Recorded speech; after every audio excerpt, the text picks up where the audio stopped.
Matilda, what is the definition of temporary? Temporary, I guess, like short-lived, stopgap, short-term. Right, exactly. For what it's worth, the dictionary definition is lasting for only a limited period of time or not permanent.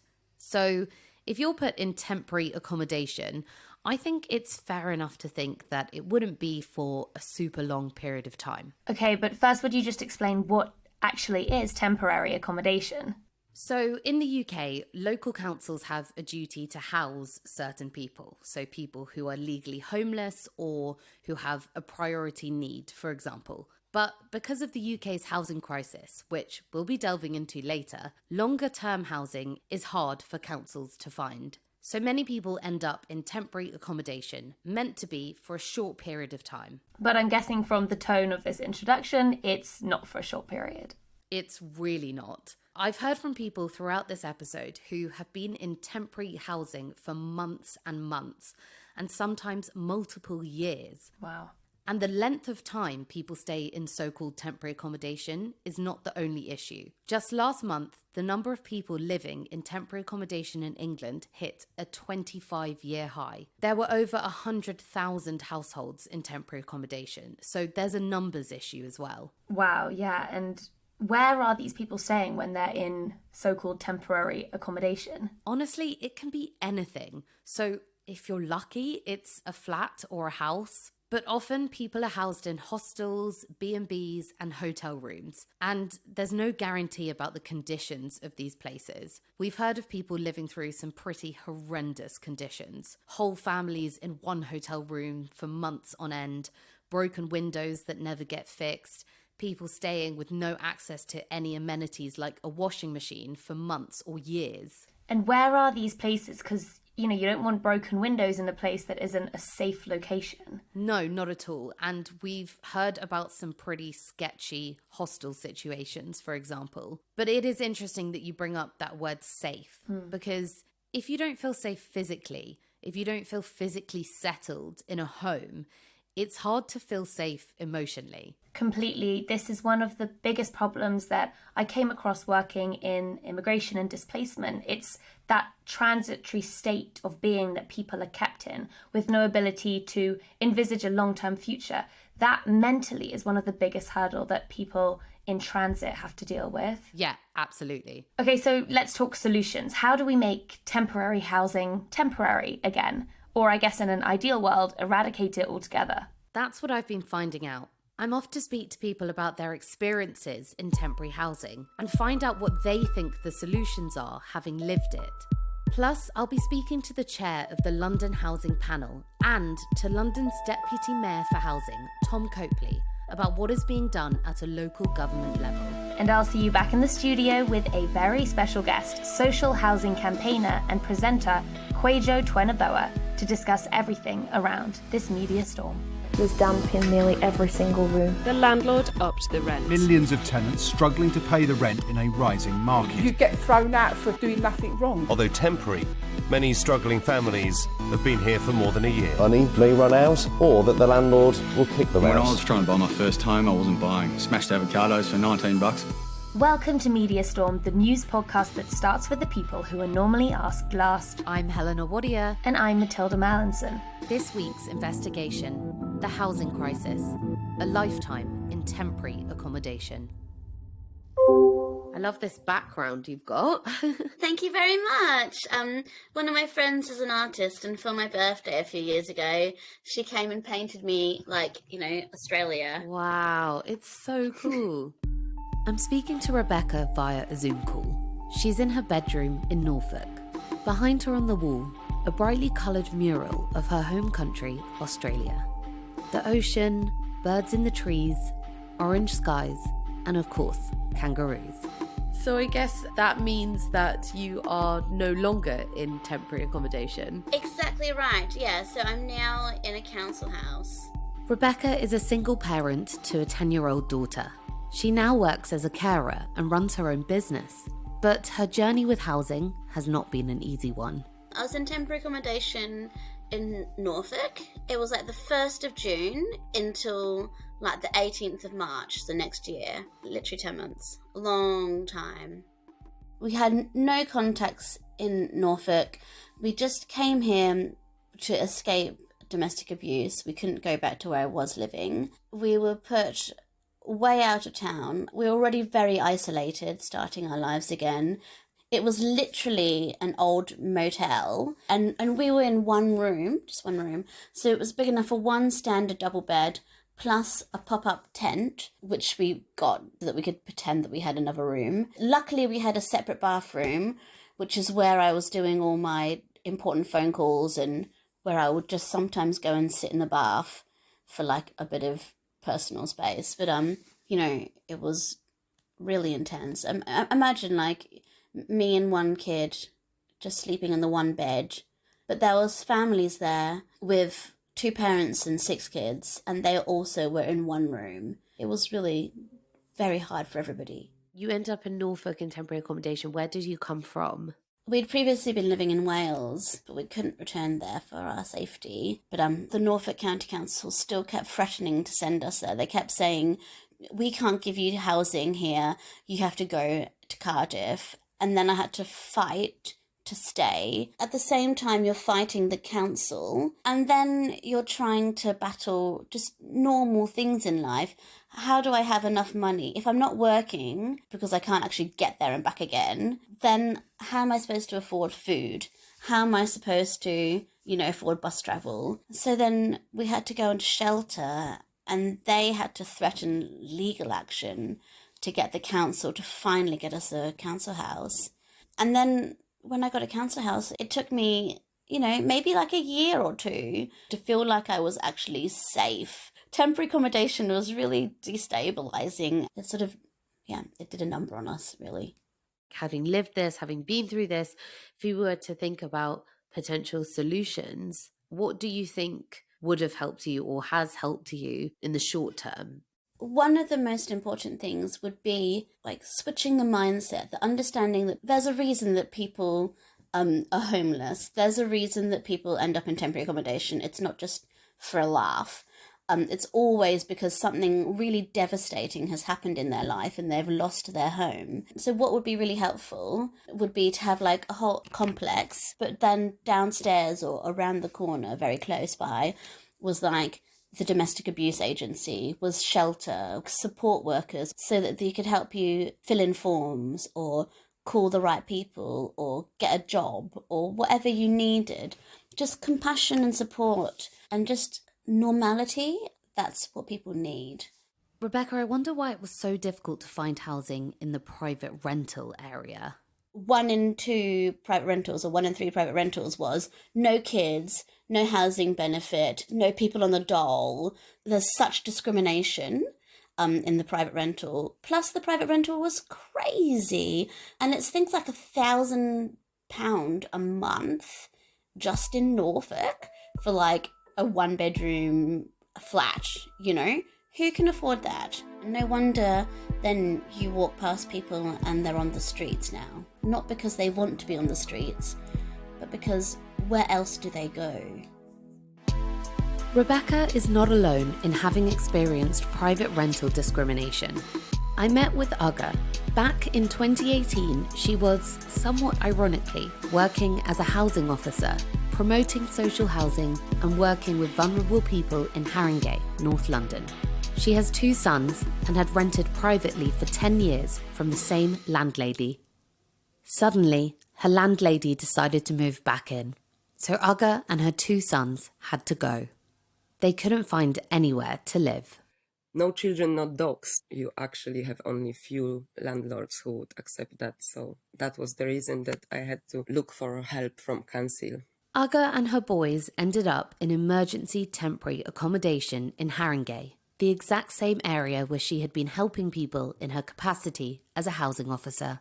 I was actually sharing the whole hostel with some of the previous people I used to work with, addicts and kind of very vulnerable part of our society. And I moved there with teenage boys, 2 teenage boys supposed to live in one little room that had 2 beds, 3 of us. And there was no cooking facilities in the whole building. In the room, it was only 1 sink, 1 table and 1 wardrobe. And we had to share toilets and showers with all the other residents. So basically, overnight, my life turned into like complete chaos because I realized I cannot live there. My children were so frightened to even enter the hostel. Families shouldn't be placed here because there are cockroaches, there is no cooking facilities. Being a mother, our main duty is to actually feed the children whenever they're hungry, and we couldn't do so. It felt like complete prison.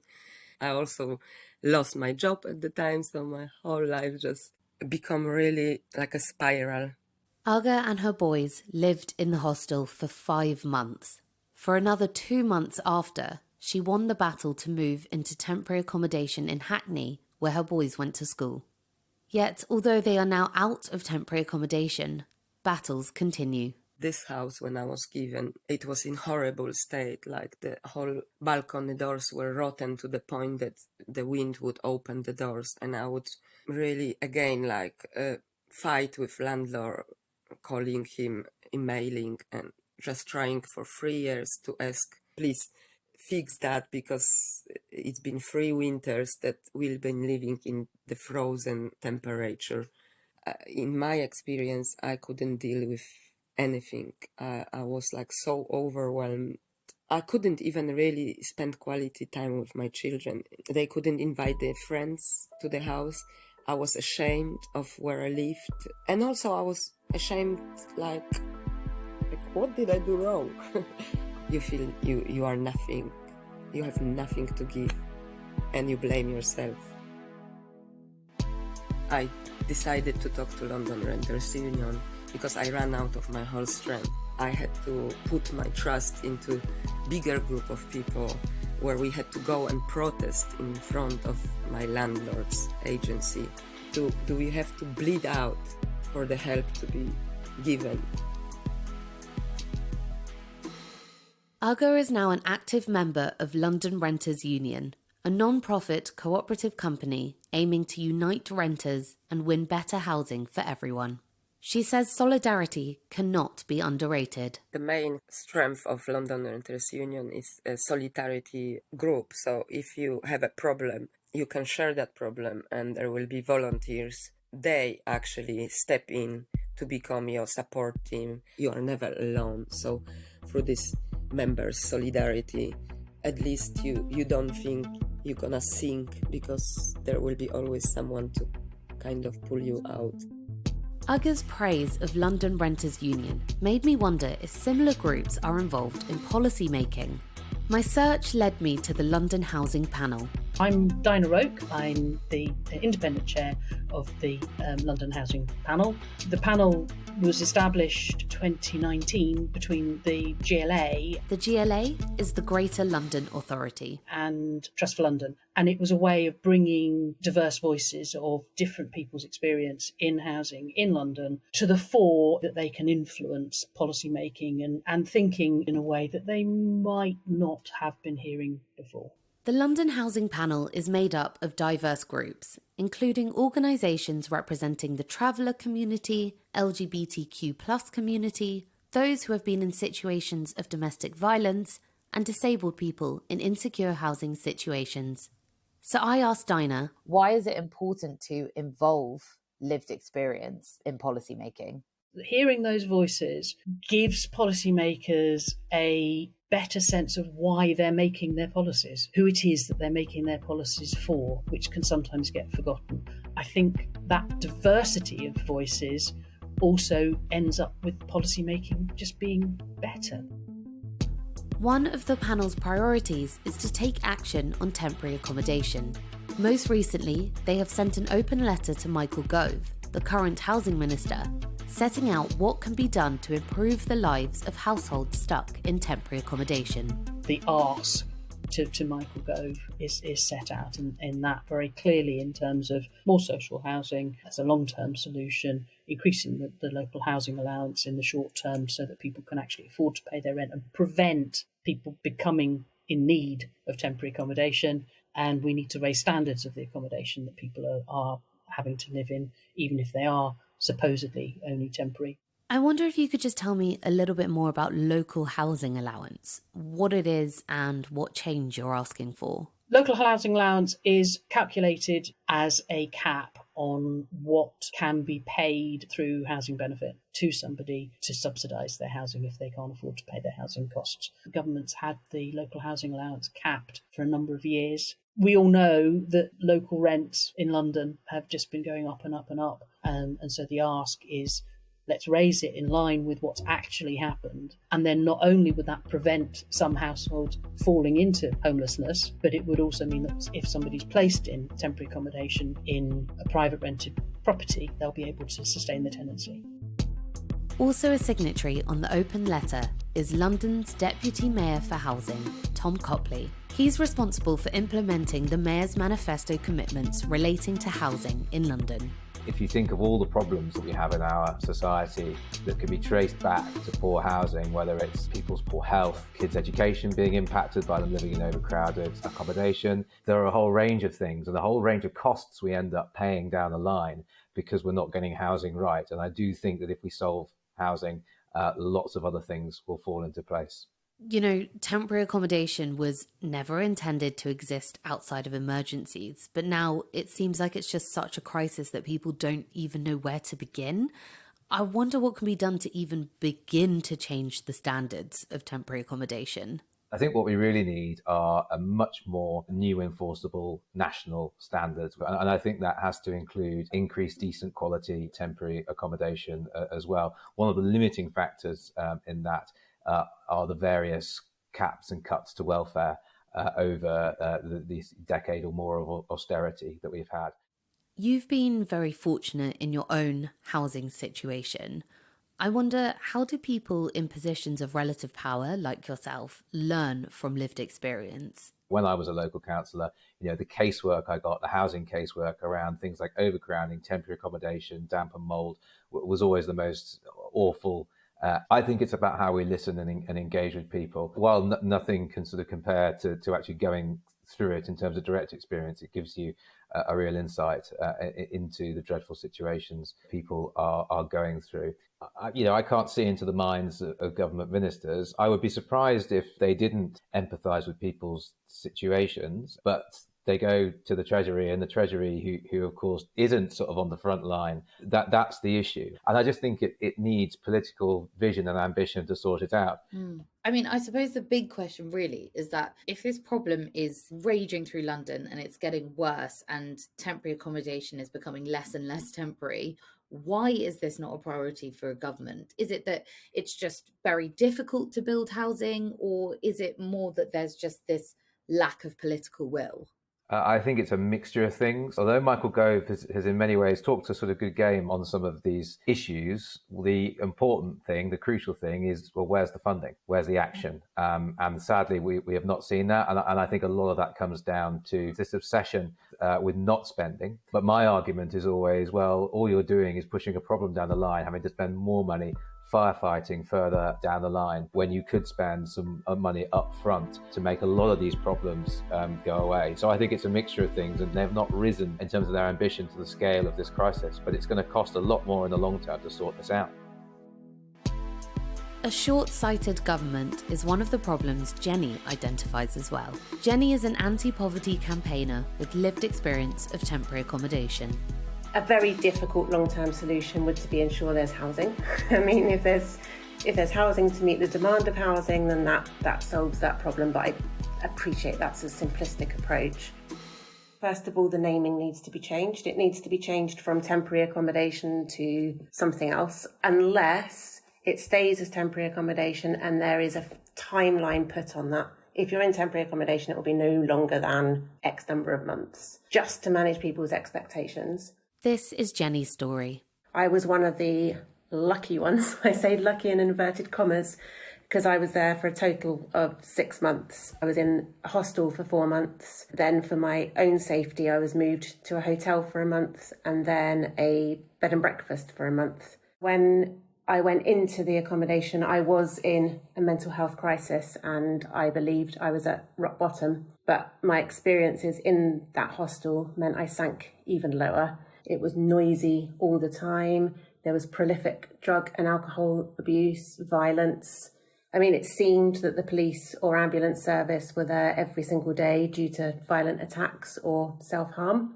I had items stolen from me, which is awful at any time, but just to clarify, I went in there with one backpack full of possessions and nothing else, so I couldn't afford to replace what was taken from me. There was Wi-Fi, but that was in the communal area, and as much as I didn't want to interact with other people, I did need to update my Universal Credit Journal, which needed Wi-Fi. So inevitably, I had to go down to that communal area every day, and there was always heated arguments, fighting going on down there. I mean, so many things you've said there have brought up a lot of feelings of insecurity and of danger and of just not being comfortable. I wonder if you can describe the effect it has on a person to be in an insecure housing situation, to be in something that's called temporary accommodation, but just when there doesn't really seem to be an end in sight. Yeah, so I guess you're living from day to day. That's the first thing to say. The long-term mental health effect is phenomenal. I don't think you can put words to it, really. I mean, it took me at least 3 years after moving into social housing to gain any kind of confidence back. I also have epilepsy, and my seizures are stress triggered, and it took a good couple of years for me to get my seizures back under control after leaving the accommodation. And to this day, I hate strangers, like gas engineers, for example, being in my flat, as it still triggers those feelings I had of being scared in the temporary accommodation. In order to move from temporary accommodation into social housing, where Jenny is now, she needed a 2-week deposit. And here she identifies a potential short-term solution. If I'd had that money, I could have been out of temporary accommodation within about 2 months. But I had to wait until I had the 2 weeks. So just to put it into perspective, at the time I was receiving £291 a month in order to do the 2 weeks deposit, which isn't a lot to a lot of people pounds-wise, but it was 62% of what I was getting in that month. So I actually had to wait. It was another 3 months, and then I had to wait a month to move in until I was eligible for an advance from Universal Credit in order to afford that deposit. I think you let people pay that 2-week deposit in increments. So whether they pay it over a 3-4 month period, that would have helped me completely. And if people are on Universal Credit, that's dead easy, because they can take that incremental payment straight from your payment, send it to the housing association, so there's no risk of non-payment. I think that's such a simple fix. It's taken me years, until now, to be able to talk about my experience in temporary accommodation. So I think it's important that people understand what it's like and know what it's like. And I hope that I'm giving a voice for those people who are stuck in the accommodation system to make change to ensure that they're not stuck in it for much longer. If there's anything I've learned from these interviews, it's that short and long-term solutions, amid fighting a lack of political will, do exist. We just have to listen. But it begs the question, are the media amplifying the right voices? That takes us back to the studio. Thanks for sticking around.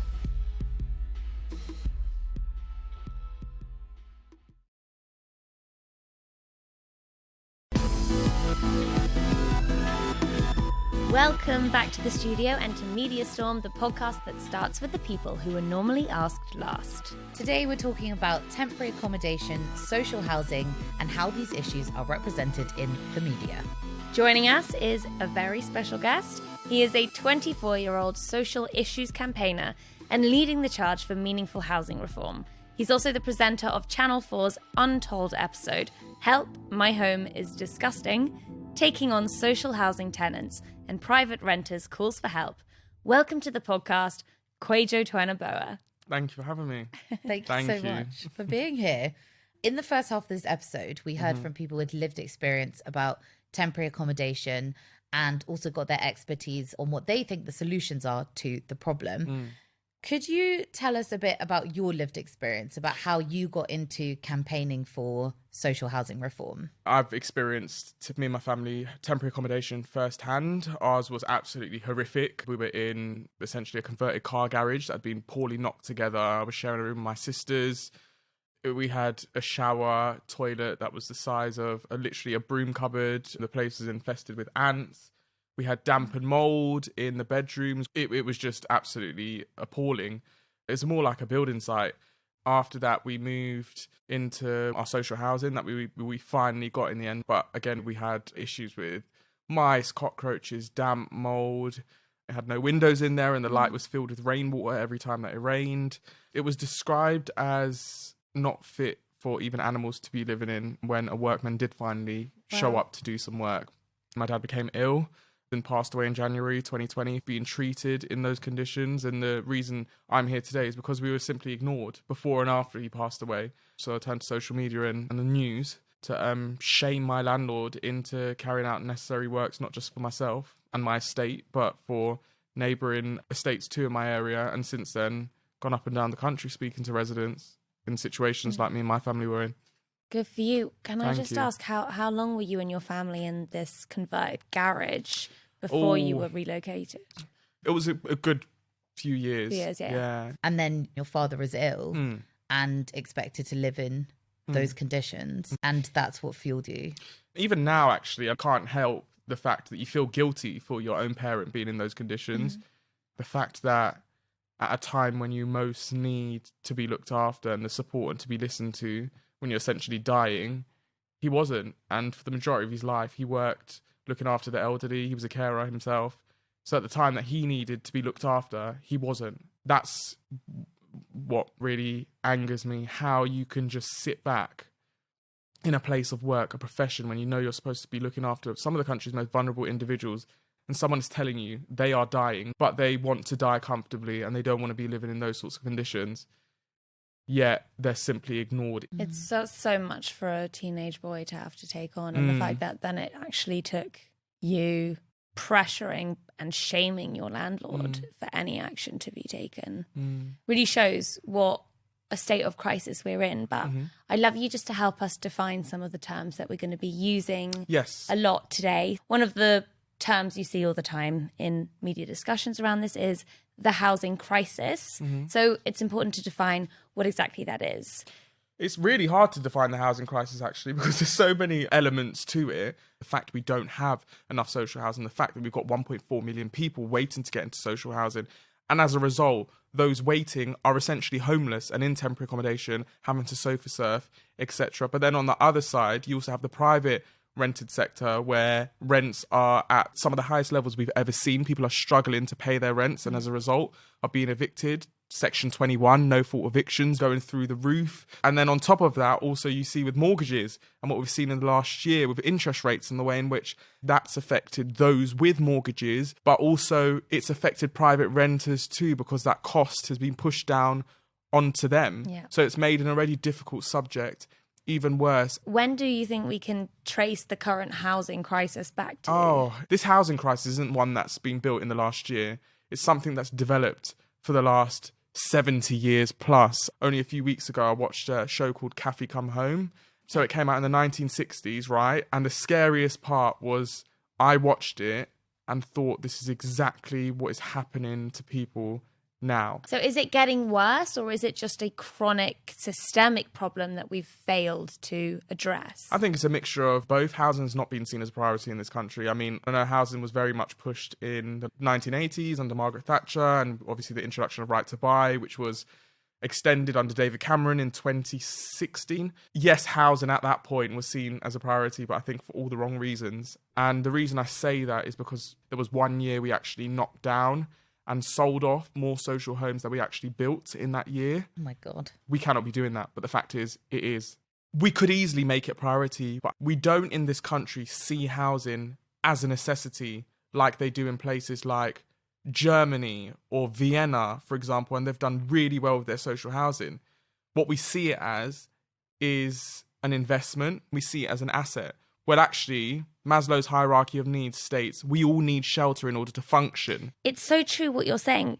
I have a background in humanitarian aid. We would talk about shelter as the basis level of need that has to be met in a time of crisis. Yet in our society, we don't see housing as shelter. We don't see it as the basis level of need. We see it as property. If you just look at the language that we use for housing, oh, you've got to get on the property ladder, or you're part of the renter economy. This defines housing, in my mind, as a commodity. That's absolutely, and I've said at the next general election, that's what they need to do, political parties. They need to stop seeing housing as an asset like they have done for the last few decades. You cannot fix a housing crisis without fixing the foundations first. If they're able to fix social housing and provide that safety net for British society, that's going to massively increase productivity in this country, labour efficiency. People aren't going to have to be worrying about their mental health and taking time off of work. But what we're seeing is, even in this lead up to the next general election, we're seeing both parties pushing this idea of home ownership off of the back of a cost of living crisis where people are even struggling to feed their kids and pay their heating, their electricity, never mind have any slight chance to save up in order to get onto a property ladder. I want to talk a little bit more about that kind of dream of home ownership because you mentioned right to buy. Could you just quickly tell us what right to buy was? It was a Thatcher policy, right? Yeah, it was. It was introduced in the 1980s under Margaret Thatcher, basically allowing those who were in council housing to purchase their home at a discounted rate, which on the surface to people back then would have sounded absolutely great. And I've spoken to people who took advantage of that back then, or their parents did, who now turn around and say it was probably the biggest mistake for social housing. I would completely agree. And why is that? Because there was a promise made back then that council homes would be sold off, but they would also be replaced. Since then, consecutive governments, up until this point, have not built enough homes. And when I say enough homes, I also mean enough quality homes. But what we've been doing is continuing to sell the homes that we do have in the dwindling stock. And then obviously on top of that, we had 2016, the introduction of right to buy under housing associations. So housing association properties then being sold off. And now what we found, we've got record levels of homelessness and people in temporary accommodation. What was interesting about Thatcher's right to buy, though, is that it was often surrounded by really positive language and billed as this hugely aspirational policy. And even as recently as last year, there were articles about the then Prime Minister Boris Johnson wanting to reignite Thatcher's right to buy policy. I mean, this from the Daily Mail as an example reads, tenants who are on benefits will be offered new packages to help them buy their own homes as Boris Johnson rekindles Thatcher's right to buy revolution. I was wondering, does the media in any way hold that policy to account for the crisis it helped to create? I don't think just the media too, the general public, because there was this whole push under Margaret Thatcher's right to buy scheme and David Cameron that anyone that questioned the idea of right to buy or criticised it, they'd turn around and say, so do you think working class individuals shouldn't be able to own their own home? Is that what you're saying? What they didn't tell people was that they weren't going to build and replace those homes, and that in 30, 40 years, there are going to be people just like you, working class individuals, who would be homeless in poor quality temporary accommodation or social housing, genuinely really, really suffering. They kept that bit out. The term right to buy is about as meaningful as the term take back control. Yeah. It's a political slogan, not an accurate name of a policy. And if the media just kind of regurgitates it, it's really failing to be critical. Another term that I think we would really benefit from defining is affordable housing. I see this term affordable housing referred to always as the kind of solution in these discussions. And I'm like, well, people can afford different things. So what actually is genuine affordability? I've met with politicians and told them to get rid of this term because it means absolutely nothing. If someone's paying the majority of their monthly income on rent, that isn't affordable, but still it's defined as affordable housing. Like, the term is hollow in itself. What's affordable to me is going to be unaffordable for the next person, and what's affordable for someone in the House of Commons is going to be completely unaffordable to me. They need to be clear about what it is they're offering us. How much social housing are you going to build? You should break it down and make it clear what it is people are paying for, so people can criticise and scrutinise it. But it's one of those blanket terms that is used to sound good. We've tackled some media myths and social narratives about housing. So I think we should also talk about some of the myths and narratives that come up about the type of people that live in social housing and how the media portray them. What are some of the biggest misconceptions about the type of people that live in social housing? We've always had a negative stigma about those who live in social housing. People in social housing, they can get off their backside and go out and work and get a job like the rest of us, stop scrounging on benefits. You lot should be grateful for what you have. There's this assumption that everyone in social housing is scrounging off the government and taxpayers. They're sat on their arse day in, day out, basically 24/7 doing nothing. And actually, I do have a stat here from the English Housing Survey data, which actually shows that just 7% of social housing tenants are unemployed and 70% are working or retired. And that is completely in antithesis to what is portrayed in the media, in pop culture. I mean, from what we were talking about before, to me, it does seem like a very convenient political tool for the government to stigmatize those in social housing. Absolutely, you're right. And it's something that's perpetuated by social housing landlords too, when they're supposed to come out and do repairs, right? What they do sometimes, they don't even ring you. They'll just show up and knock on your door and expect you to be in. Don't think you have a job. Don't think you'd have any other commitments. And if you don't answer your front door, they turn around and say you refuse them access to the property to carry out the works. It goes to show that the stereotype in their mind is, what else are social housing tenants going to be doing other than waiting in for us to come and carry out the repairs? And those are the sorts of undertones. It's a cultural thing. When a lot of people think of social housing, they just think of Benefit Street. That was a Channel 4 documentary made roughly about 10 years ago, which followed the lives of several people in Birmingham who lived on, and they quote, one of Britain's most benefit-dependent streets. What's interesting is that actually since the show, a few of the people who were on the show say that Channel 4 didn't give them adequate aftercare and they weren't prepared for the force of negative stereotypes and trolls and everything that came their way. Important to say that has been disputed by Channel 4, and Love Productions, who made the show, have previously denied allegations that the show was poverty porn. That's the word I was going to use, because that's exactly what it is. That is exactly how I see it. So I want to ask about how we can bridge the gap when we are reporting on the social housing crisis. How do we shine a light on what people are going through without feeding poverty porn? Could you just tell us a little bit about the narratives and the impressions of people in social housing that you think we should be putting out as an alternative? I've met so many different families, professionals, solicitors, doctors, nurses, teachers, key workers living in social housing, carers. I've met people from all different walks of life, working in the prison system, social worker, people that work for news media and broadcasters, from a variety of different backgrounds, living in social housing that you probably wouldn't, if you went by the stereotype, wouldn't think do live in social housing. And people really, really suffer, especially living in disrepair mentally, and with the stigma if they do speak out. They feel like they're going to be blamed. That's the automatic assumption, is that it's their fault. They're the reason why they're living in the way that they are. And through my work, although it is shocking and disgraceful, some of the things I have to highlight, standing in people's homes flooded with raw sewage, taking people to A&E because the ceilings caved in on top of them. Those conditions, although I have to show the extent to how bad it is, I want to, because I think it's very, very important to highlight what it is that these individuals, human beings, are being subject to in the sixth richest economy in the world, but by also telling their story too. And the fact that in these situations, they are the victim. They don't want to live like this. They're being forced to. But I think we should never, ever try and soften the reality or make it look nicer than what it is.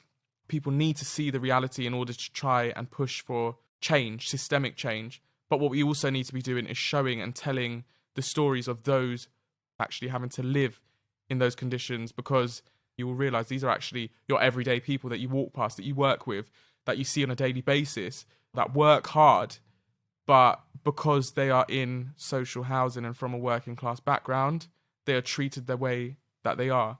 Yeah. I mean, you got picked up on this and have gone very quickly to becoming some sort of like figurehead. How is it being put on TV panels and live news? Have you found that to be okay, or have you been put in debates and situations that are just completely unreasonable. For me, anyway, in my situation, the media's been great too in terms of covering stories. I started off with ITV News, and they were talking about the same sorts of issues that I'm talking about now. That's been great, but there's been other subjects on housing where I have done panels and I've just thought, like, I can't believe I'm actually debating this. I can't believe this actually has to be debated. Why am I debating the fact that people should be living in sheltered accommodation where the ceiling isn't going to cave in on top of them? Why is that debatable? Yeah. Why isn't that just the norm? I actually believe it's a human right Exactly. in our human rights. Thank you. Why is it that is debatable? My bottom line is, I will just ask them, would you live in those conditions? If the answer is no, then there is no excuse and there's no argument here as to why anyone, regardless of race, regardless of background, regardless of class, why anyone should be subject to those conditions. It's time now to take a look at some of the stories making headlines on this topic. We'll start from this from The Times in June. The headline reads, Prince William, I want to end homelessness in Britain. This article says Prince William unveils his vision to end the plight of hidden homelessness and tells us how he will expose George, Charlotte and Louis, his children, to the problem. Here's the thing though. This interview with Prince William was actually written before his plans to end homelessness could actually be revealed. The journalist says William repeatedly mentions the name of his new 5-year project, details of which are under wraps until the end of the month. Now, surely it would have been much more fitting to do this interview once the actual plans had been unveiled.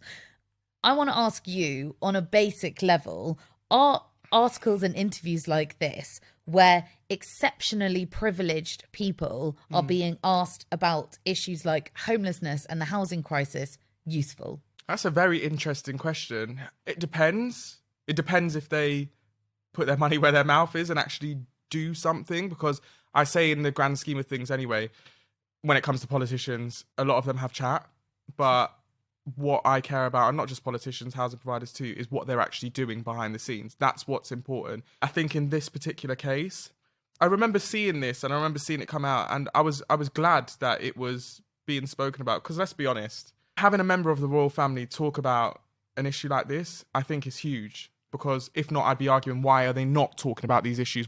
Obviously, it's going to be interesting to see what happens off the back of this. But for me, to have Prince William speak out on it when you've got politicians who aren't willing to... I get that. Look, I get that. Obviously, if you have that platform, it's better to use it to raise awareness to these than to not.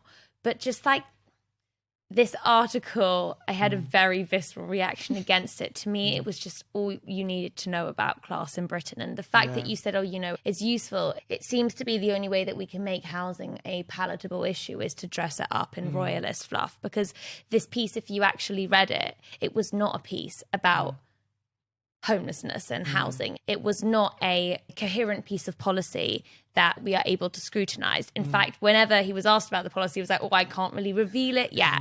And so what it was a eulogy to Prince William's charitable nature and the fact that he wants to expose his children to homelessness. I mean, the language he uses I found so condescending. He would tell us about how he told his children that some of us need a little bit of a helping hand. And I just thought he's clearly not even equipped to explain homelessness to his children, let alone the rest of us. Because yes, he should be doing this, but this is the bare minimum he should be doing. I mean, why not open some of the many bedrooms in your many houses that are vacant for most of the year, you know, in Windsor or Kensington or Sandringham? And I think the fact that we're ready to make a headline about the fact that our Prince William, who is like dukey of thousands of acres of land in Cornwall, wants to end homelessness in Britain. Like, sorry, stand up, anyone, if you don't want to end homelessness. Can I get a headline? Because I want to end homelessness in Britain. I get what you mean, and there will be a lot of critique in that sense. And again, it comes back to class and the class divide. We want the stigma and culture with social housing to change at every level. There is obviously a lot more that the royal family could be doing, I think, and some will question whether it's just a sort of PR exercise. I really don't care about these sorts of titles. Yes, they sound nice on the surface. What I'll be looking for is what's going on in the background, what's actually happening, what are you actually doing behind the scenes that's going to make meaningful change for those that are homeless, those living on the streets, those that are hidden homeless, and those who are genuinely suffering because of the life that they were born into. And I hope so. I mean, when there was some hint at what the policy angle would be, there was promise. You know, he talked about Finland's Housing First scheme, and he talked about preventing homelessness rather than managing homelessness. But then as soon as that paragraph got a bit too technical, it then changed paragraph, and the article reads, William laughs. Sorry, I waffle on a bit. And then it goes back to Princess Charlotte and Prince George or whatever. Yeah. Actions, not words. That's it. And I say it time and time again, not just with members of the royal family, but also I say it all the time with politicians. I actually don't care about what it is that you say. It's what it is that you do. And I watch and I wait for that. You hear that, Prince William? Kwajo will be watching. I'll be watching. He'll be waiting. If you're listening, Prince William. I'll be watching. Sorry, I haven't listened to your podcast yet. No, I hope something. I really do hope something comes of this, but we have to wait and see. Yeah. Kwajo, can't thank you enough for being here today. Can you tell us where we can follow you, or if you have anything to plug? Yes, I've changed my @s recently on social media, so it is just my name, Kwajo Tweneboa, on Instagram and Twitter, and on TikTok it's Kwajo Housing. Thank you for listening. We have a little change up to our schedule coming, so want to take a minute to let you know how the rest of the season is going to play out. Season 3 of Media Storm will run until the end of October, but the next few weeks will be dominated by a special investigation we're looking forward to breaking.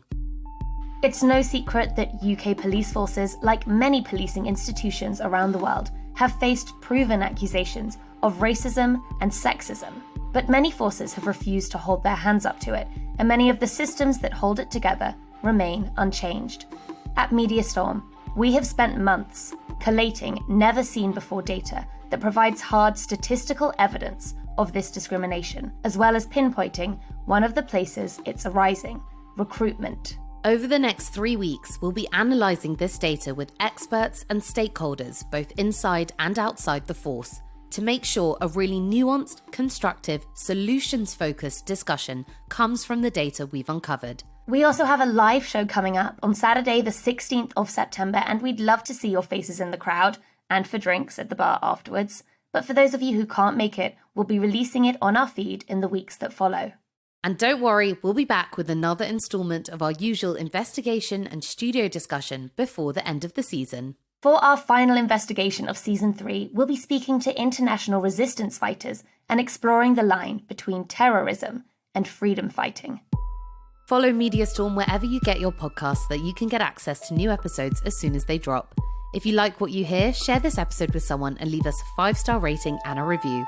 It really helps more people discover the podcast, and our aim is to have as many people as possible hear these voices. You can also follow us on social media at Matilda Mal, at Helena Wadia, and follow the show via at Media Storm Pod. Get in touch and let us know what you'd like us to cover or who you'd like us to speak to. Media Storm is an award-winning podcast produced by Helena Wadia and Matilda Mallinson. It came from the House of the Guilty Feminist and is part of the Acast Creator Network. The music is by Samfire. Follow her on social media at Sound of Samfire.